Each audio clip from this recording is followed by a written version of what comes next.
大家好，我是石头。今天我们是继续来到湘西的大山里面，带大家去看一些闲置的房屋。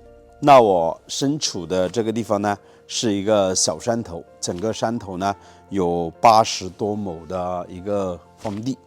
在20多年前，这里曾经有一个大老板把整个山头都给买下来了，然后在这边建了一栋房子。整栋房子呢有上下2层的结构，是砖房结构的，然后总共有20个房间。房子建好了之后几乎这里就没有用，然后呢整个这个老板就发生了很多事情，然后整个身家呢就全部算是全部都已经挥霍一空嘛，自己呢也没什么钱了，然后整栋房子呢就空在这边。如今过了20多年，整栋房子已经破破旧旧了。大老板说，这栋房子曾经发了好几百万，现在呢，如果哪个愿意用10万以下都可以转让出去，包括整个这个山头的这块地。那究竟什么原因呢？我们就带着这个好奇心走进这栋房子去看一下。这个方向就是花垣县的县城，一路呢是盘山公路上山的，这边是一条土路，也是20多年前所修建的。整个这条路呢都是被老板给买下来了，然后铺了一些沙石，现在车子呢依然是可以开得上来，路面还挺宽，将近有7、8米宽左右。然后整个山头都被这个大老板给买下来了。我们可以大概看一下，房子呢就在尽头的前方，我的车子呢已经开到院子里面去了。然后这边的路一直修上山的，因为老板买的地很宽，以前想在这边发展农业的，但是房子建好了之后不尽如人意，发生了很多事情，一下子呢所投入的资金全部都是亏在这里面了。这条路修得还挺好，路面也很宽，然后整个山头上面还有很多地呢。那我们现在就走进这栋房子去看一下。整个这个院坝很宽，将近有500-600平左右。院坝呢没有做硬化，以前是草皮，现在呢长时间没有管理，都已经长满了很多这个藤类还有灌木类的植物。这栋房子闲置的时间已经非常久了，然后所有的门窗都被别人拆走了。房子还是修得很气派的，20多年前所建的房子，整个风格感觉很实用的那一种。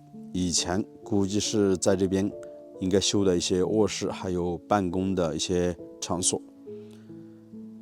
大老板说自从建好了这栋房子之后，发生了很多不顺利的事情，他整个身家就全部赔光了。然后当我来到这边的时候，把无人机升起来，才发现这栋房子确实修得很怪异。那为什么呢？我们就通过镜头可以来看一下。整栋房子建在这个山头之上，然后呢房子的背面是靠近悬崖峭壁，虽然没有一些大石头的悬崖峭壁，但是呢房子的背后完全是空的。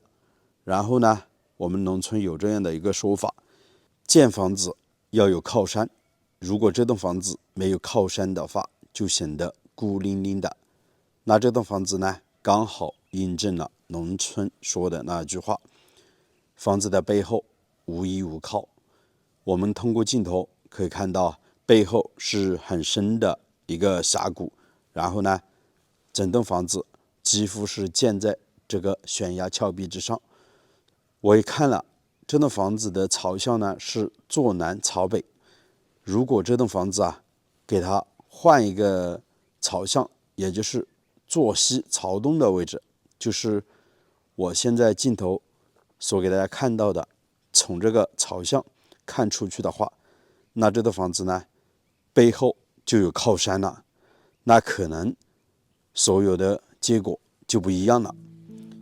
那我们现在就走进这栋房子，近距离的去看一下它里面的设计又有什么问题呢？刚才我所说的，如果房子建在这块位置，那背后呢就是一座靠山，然后马路呢从那边进来，整个院子呢依然是可以用的，看依然是非常的宽。就可惜这栋房子它所建的位置感觉是选错了地方。背后呢就是非常的空，然后我们从这边走过去，相当于整栋房子的大门就在这一块，然后上去就是楼梯，然后这边也是完全空的，整个大门呢就是大门对着后面的门这样子敞开的，特别的怪异。然后整栋房子的进深呢将近有7.5米到8米左右，这边是一个楼梯走上去的。我们随便选择一个房间吧，看一下，因为整栋房子的一个建造风格都是一模一样的。这个墙上写的有些字，国在家在，国王家败，一个没有灵魂的活法，只是一个半死的躯体。这是谁在这边写的？这个窗户都被别人拆走了，以前也是木质结构的，然后这个房门呢依然是的。给我感觉最怪异的一个地方，这栋房子它背后的窗户修的是不伦不类。当你从这边走进大门，抬头一上看的时候，看到这像一口大嘴对着你，给人的感觉就特别的不舒服，是不是整个房间都已经粉刷好了，当然没有刷大白墙，地面呢也是做了一个水泥的硬化。楼层高度将近有3米多，上面呢打的也是橡胶板。看这个窗户留的特别的怪异，其实整个窗户给它留下了一点，留个1.2米或者1米一个窗户，这样子呢通风透气也比较好，是不是留得像一口大嘴一样的。那是不是所有的房间都这样子呢？我们再走到旁边的这个房间来看一下，也是如此，对不对？非常非常的怪异，上面小下面大，像个什么形状呢？是不是就像一口大嘴呢？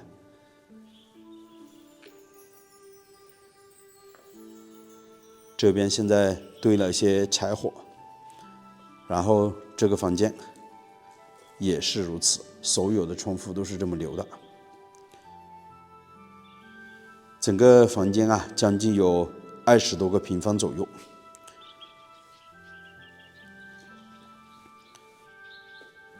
然后这旁边呢是最宽的一个房间，窗户呢也留的比较大，1.5米乘以2米左右，透光性是非常好的。房子的结构还是挺不错的，这个房间就很宽了，将近有3到40个平方左右，但是依然刚才我所说的那个问题，背后的窗户依然是像一口大嘴，看着进房子的人。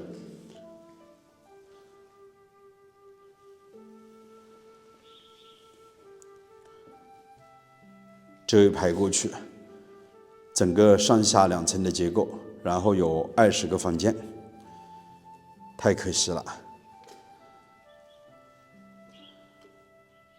独门独院的房子，在整个山头之上，显得是孤零零的。待会儿呢，我们再走到2楼去看一下，然后这边呢有道门，我们走进背后，这边是一个很深的峡谷。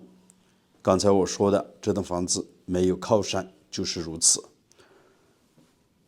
背后呢虽然是一座大山，但是这个地方是一个很深的峡谷，相当于呢，它背后都是悬空的。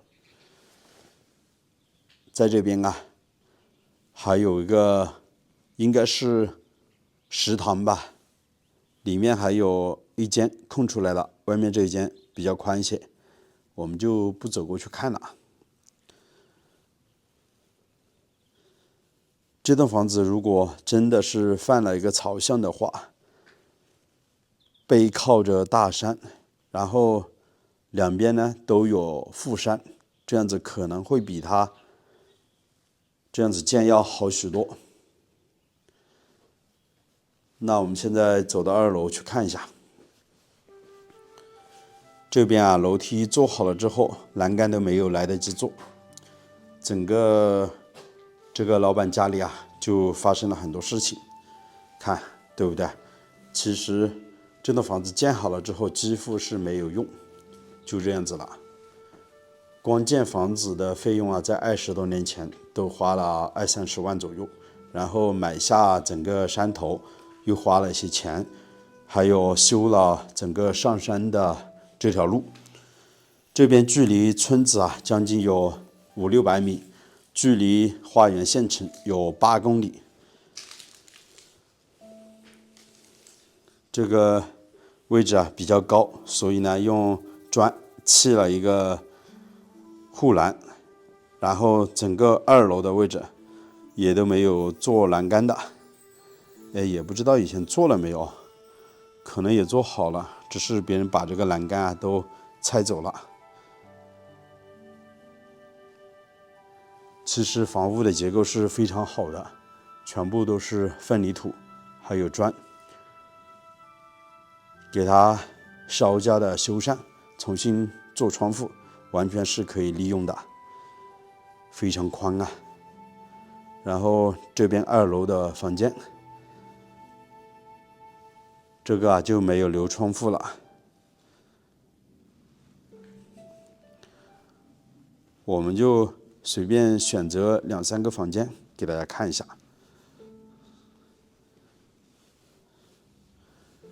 上面盖的是这个琉璃瓦，这个瓦片啊基本上是不会坏的。还有这个楼枕呢已经铺好了，但是这个吊顶没有做。然后这个2楼的过道啊挺宽的，将近有2米左右。现在是不通电了，以前这边都是通水通电的，生活起居啊都是非常方便的，都是如此，太可惜了。老板说啊，8到10万左右就可以把这栋房子给拿下，那大家觉得这栋房子怎么样呢？这期的视频啊，就为大家分享到这里。我是石头，喜欢我的视频啊，请记得点个订阅。我们下期再见了，拜拜。